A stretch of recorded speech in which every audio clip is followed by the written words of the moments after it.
Welcome back to your Feel Good Breakfast Show. It's Expresso right here on SABC3. Of course, it's a wonderful Wednesday, an incredible show, but still so much more to come. Yeah, wonderful Wednesday indeed. Next up, we're sitting again with our parenting expert, Nikki Bush, and it's the Easter holidays, yeah? Kids are at home, you know, what did the parents do? So why don't you create a nice little artistic corner to keep them occupied, yeah? Welcome back to what has been a hugely insightful discussion. A little bit earlier, we spoke about creating art corners in your home for your children to express themselves during the school holidays. We'll be continuing the conversation with our regular, very creative parenting expert this morning, Nikki Bush.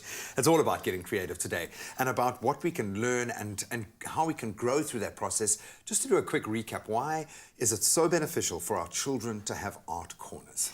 Graham, children need to express themselves. They have this whole inner world that goes on. Feelings, emotions, thoughts, and they can't always put those into words, but they can put them on a piece of paper with brush strokes and scribbles and lines and colour. And that enables them to tap into those feelings and expressions in a very safe environment, in a safe way. You know, they're just like adults. They have frustrations and fears and happiness and sadness, and it's great for them to have the freedom to put it on a piece of paper. And also the freedom to do it when they choose to do it. Why is that such an important part, to have this kind of semi-permanent corner there? Yeah, so in a different way to, for example, school, where it's now the art ring. Be creative. So now we're going to paint, or we're going to use crayons or pastels or whatever. And even at home, we so often don't allow them to do this stuff because it's maybe messy, or we don't have enough time. But giving children that free access to come and go and revisit their creations is such a gift, so that they can act spontaneously. As the inspiration hits, they can go and put another brush stroke out on that piece of paper and continue with that creation. What if they don't embrace the art corner? What if it's more your love and less theirs? How do you broach that?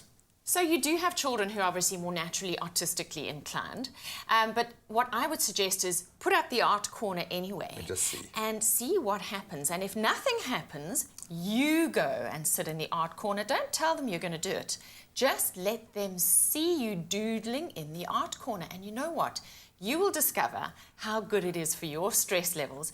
And also, when you go and play in that corner, don't think about what you are creating.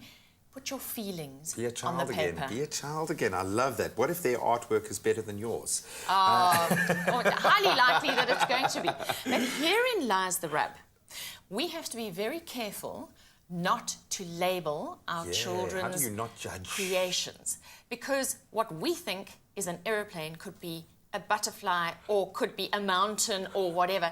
So it's very important that we don't tell our children what they've painted, that we ask questions maybe about their paintings, or just embrace them and enjoy them and be enthusiastic about it. And maybe start with what inspired this, as opposed to what is this? Because that might in itself be quite insulting. Or I just love that colour, without saying that red colour. Okay, so we have to be quite open-ended to make sure we don't box our children too quickly. Because we box, label, we categorise, we tie up with the ribbon and we say our child is like this. Meanwhile, there's a whole hidden world there that needs to come out. So that says to me that there are deeper lessons being learned in terms of what they're going to take out of this experience. So what vocabulary should we be using with them? How should this conversation run?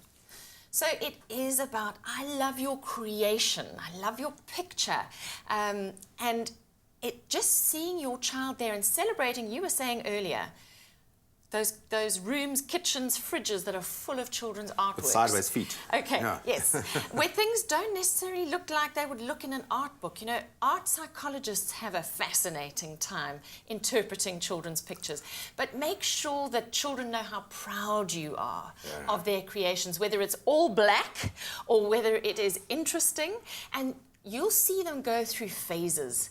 And that's what's so fascinating, is watching your child journeying through the phases of their creativity. So make sure you've got lots of magnets and press stick in your kitchen. I had wall-to-wall art for years, and I miss it now that my kids are much older. You can't recreate. Even as a professional, you can't do it. I love that. Take pictures of your children's art. That's one last piece of advice. We've got the digital era. So that you can have a record of it, because you can't keep them forever. Oh, I love it. Well, I think luckily we are, as parents, I assume, hardwired to love our children's artwork, but ask them how their art makes them feel. In fact, tell them how their art makes you feel as well. Let's celebrate their creativity.